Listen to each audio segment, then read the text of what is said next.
guys, thanks for watching. Today I want to talk about wedding planning and stress. So it will come as a surprise to absolutely no one that wedding planning is stressful, but you can avoid being stressed out on the day of your wedding, and that's what I want to talk about today. There's a really important list of some things I'm going to tell you right now. Some of them are maybe a little bit more obvious, some are lesser known, and if you do these things, you're going to feel a lot better on your wedding day. Really, one of the saddest things that can happen on your wedding day is after spending months, maybe years planning your wedding, you don't even get to enjoy it because you're so stressed out about whether or not all of the plans that you put in place are actually being carried out. So here's what you gotta do. My name is Brittany. This is my wedding YouTube channel where I talk about all things weddings. Please remember to like this video and subscribe to my channel for more wedding chat just like this. All right, tip number one. I don't know if this is obvious or not, but you need to have a solid morning of the wedding day plan in place. Don't assume that it's all just gonna figure itself out and it's all just gonna happen organically in the morning.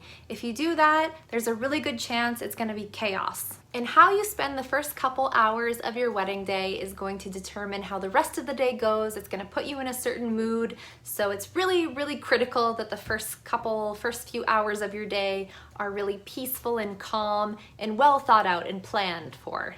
So well in advance of your wedding day, just like you're planning any other element of the wedding day, plan for those first few hours from the time you wake up. So where are you waking up and where are you getting ready? Where do you envision yourself getting ready and who with, who's going to be invited, and sort all of those little details out. Where are you going to meet? What time?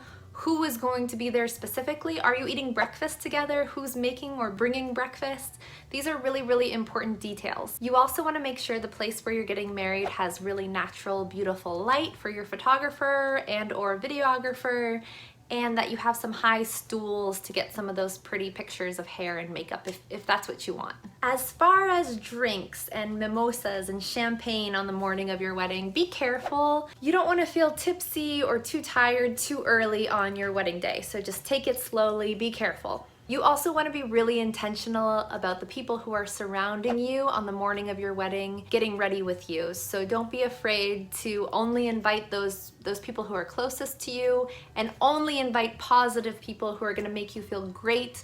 No one who's going to make you feel bad or negative vibes at all. Plan for having only positive people in your circle on the morning of your wedding. I'll just get the really obvious tips out of the way right here, which are to eat well the day, the week, the months leading up to your wedding, and the morning of your wedding. Make sure that you eat well in something. A lot of people just completely forget to eat on their wedding day and then find themselves feeling really lightheaded and sick, and they don't realize why. And also to get enough sleep the night before your wedding. This is going to be tough. You're going to be really excited and anxious and feeling all these things. So make sure that you establish some kind of bedtime ritual leading up in the months leading up to your wedding, so that the night before your wedding you can also do those rituals, whether it's reading a book, having a cup of like decaf tea, or whatever it is that makes you sleepy and allows you to get those 8 hours or as close to 8 hours as possible the night before your wedding. It's super important. You're going to be up for a long time the next day, so really, really try to get some sleep.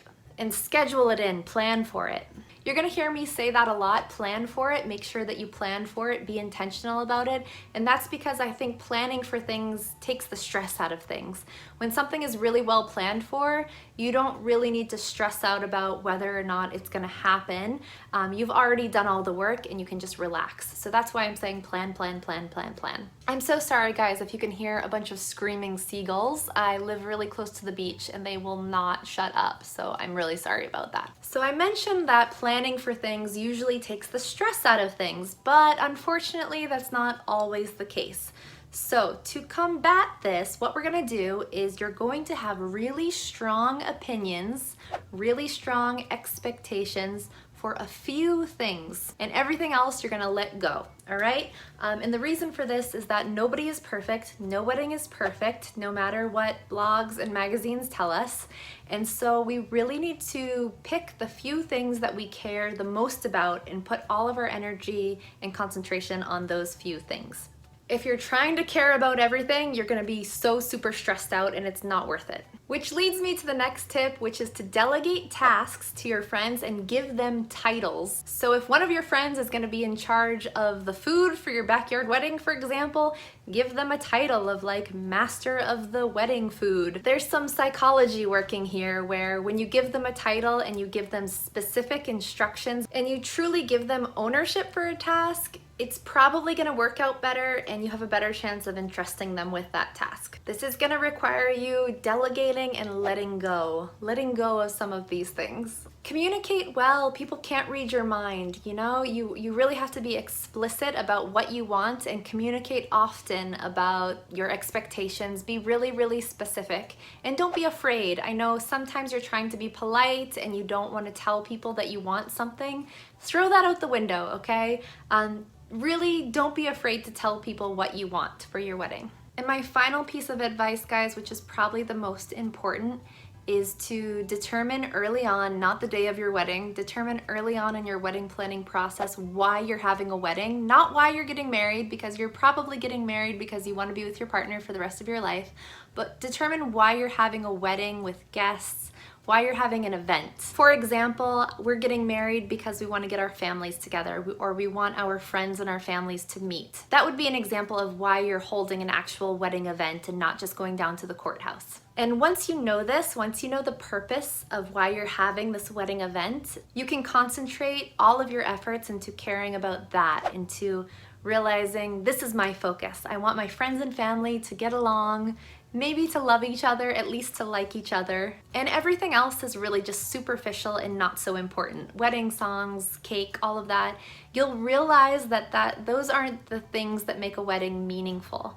And you can really just concentrate on the meaningful parts of your wedding, and hopefully that will make you feel a lot less stressed out. So guys, what other ways can we feel less stressed out at our weddings? Let me know in the comments below. Thank you for watching. Please like this video and subscribe to my channel. See you next time.